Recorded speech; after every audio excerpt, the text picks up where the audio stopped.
When I had my first stroke, I was at home in North Attleboro. I woke up.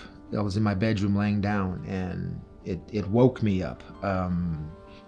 Just the overwhelming feeling of a severe unexplained headache, numbness down the left side of my body. I just didn't know what was going on. We were used to him experiencing pain.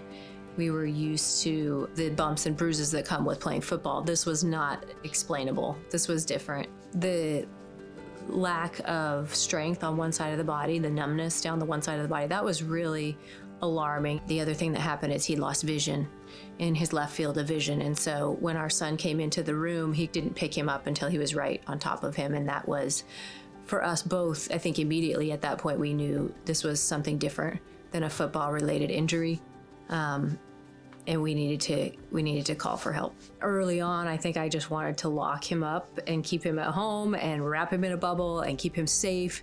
And football was not on my radar. I was willing to give that up immediately because I was scared. I remember Don Davis, a great friend of mine, pulling me aside one time. He was like, "Are you sure you know what you're doing?"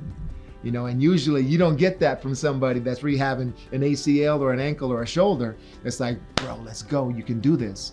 So there was some things I had to educate everyone on, that it was okay to get back to who you were before a stroke. I had to grasp that first myself, and a lot of people in the organization had to grasp that too.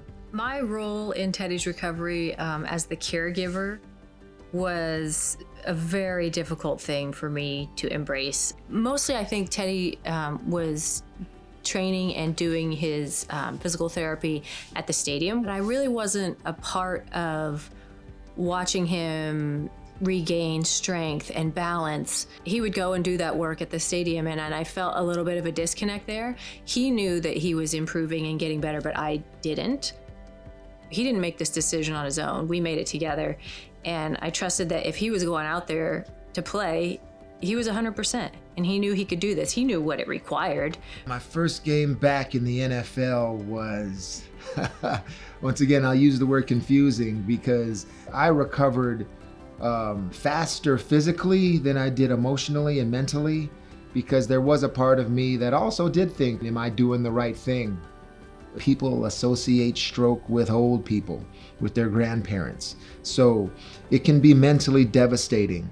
But if I'm the guy they can look to, that, hey, I was 31 years old when I had my first stroke, and it just put my National Football League career on hold, and he came back to play. I mean, he came back and was starting to get hit again by 300-pound men. It's okay for me to come back too. And that's why I think it's important to share my story.